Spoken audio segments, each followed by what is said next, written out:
Welcome to ETV prime. పేద ప్రజలకి సంక్షేమ పథకాలు ఇస్తే ఉచితాలు పప్పు బెల్లాల్లో పనిచేస్తున్నారు అంటూ మాట్లాడటం. అదే బడా పారిశ్రామికవేత్తలకి ఇక ప్రభుత్వంలో ఉండేటువంటి మంత్రి పదవులు అనుభవిస్తున్నటువంటి వారికి అస్మదీయులకి వేలాది ఎకరాలు అప్పనంగా కట్టబెట్టడం మాత్రం అది ఉచితం కాదు, పప్పు బెల్లాల్లో ఇవ్వడం కాదు, దానికి ఇన్సెంటివ్స్ అని ఒక అద్భుతమైన పేరు పెట్టడం. ఇది కూటమి ప్రభుత్వంలో జరుగుతున్నటువంటి విధానం.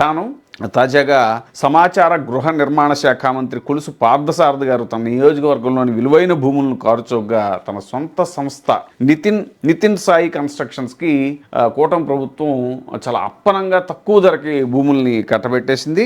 ఆగిరిపల్లి మండలంలో ఉండేటువంటి 60 లక్షల ఎకరం 60 లక్షలు విలువ చేసేటువంటి భూమిని 5 లక్షల చొప్పున 45 ఎకరాల భూమిని దారాదత్తం చేయటమే కాకుండా 15,000 రూపాయల తక్కువ లీజుకి 800 ఎకరాల భూమిని కూడా మంత్రి పార్థసారథికి కట్టబెట్టింది. ఇక చూస్తే విజయవాడలో విలువైన ఆర్టీసీ భూముల్ని లులు మాల్కి కూటమి ప్రభుత్వం కట్టబెట్టి అసలు ఆ భూమిని ఆర్టీసీఏ భవనాలు భూముల్ని బ్యాంకులో తాకట్టు పెట్టి భవనాలు నిర్మించి అధునాతనమైనటువంటి భవనాలు నిర్మించి వాణిజ్య కార్యక్రమాలకు ఉపయోగిస్తే ఆర్టీసీకి ఆస్తులతో పాటు ఆదాయం కూడా సమకూరుతుంది కదా అనేటువంటిది ఐఏఎస్ అధికారులు కూడా సలహా ఇచ్చారట.